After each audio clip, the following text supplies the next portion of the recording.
All right, it's time now for today's baseball traditions presented by Jim Beam. Let's take a look at what July 1st means to the game and something else that happened on July 1st. It's been happening since 2011. We're talking Bobby Bonilla Day. If you've been living under a rock for the last 2 decades, this man gets paid $1.2 million a year until the year 2035 for restructuring his buyout that happened in the 1999-2000 season for the New York Metropolitans, who one Bernie Madoff told them, hey, I got this little idea that's going to double your money, so the deferment's going to be no problem. We're not going to get into that. Let's just talk about Bobby Bonilla Day, Yates, because my man's making more money than some active stars, one Vlad Guerrero Jr. getting paid $1.19 million a year for the next 14. Let me say something.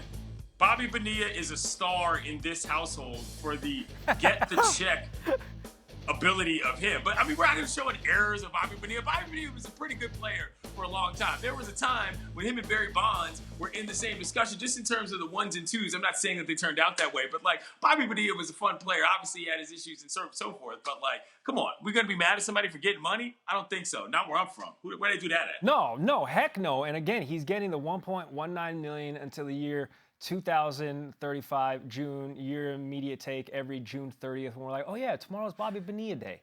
I'm a big fan of the financial foresight here. So many players, spend lots of money over the course of their career, and they kind of lose some. Bobby Bonilla had the foresight to be like, yo, I'm going to make money for so many more years down the road. $1.9 million. Imagine all the things that any of us normal people would do with $1.9 million a year annually. And not just that, but he did have to say, you know what, I can accept this $5 million buyout right here, right now, in the year 1999, the year 2000, or I can wait over a decade, 11 years, and then start getting paid. So, like, the restraint to not be like, no, give me my $5 million right now is just brilliant. Okay, another awesome thing that happened on July 1, this in 2006. Yates, walk us through it.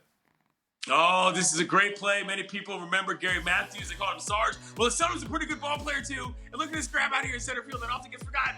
Up, over, whoopsie, got him. Hit him with the 720 as well. Are you kidding me with this? All right? People forget about this grab. Foot on there. People talk about a lot of different catches that happen in the outfield. That still, to me, is the best move we've seen in the outfield. That's the best catch in center field that I can think of. That includes Griffey. That includes Bo Jackson. Don't talk to me, Twitter, because you forgot about that play. All right? That's what I'm here to remind you. I'm going to bring in the element, too, that was in Arlington when they still played in an open-air facility in the dead heat of Texas July.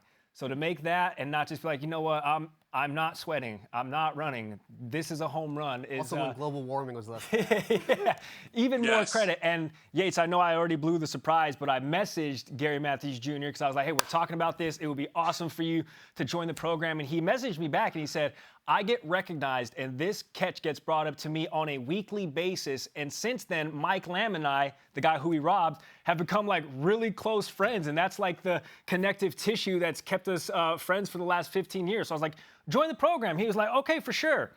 And then he ghosted me. I haven't heard from him. Alas.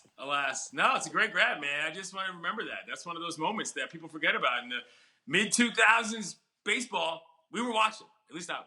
All right, a ton of special moments more recently from Omaha. Your 2-week stint there at the College World Series, Yates, was full of actually history being made. This Mississippi State winning their first ever team sport national championship, and they did it in convincing fashion, dethroning the defending champ Vanderbilt Commodores, who have some of the best pitching in the nation.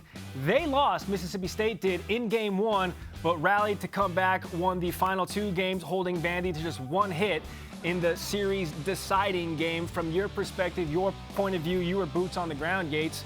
How was it? Heck of a performance from the Mississippi State Bulldogs. The best statistic that you can give them is that during the College World Series, they committed 0 errors. Let me explain something to you. If you go through an entire College World Series as a baseball team, you are going to win if you do that. So props to them on a well-played series. Vanderbilt obviously had a heck of a tournament. They had one of the games, if not probably the game of the series, coming back to beat Stanford in their last at-bat. So it was a little uneven in terms of it was 3 blowouts in the championship series, but ultimately I think fans got everything they could have asked for in terms of the Bulldogs coming back. It was pretty exciting. But then again, that's why they call it the greatest show on dirt.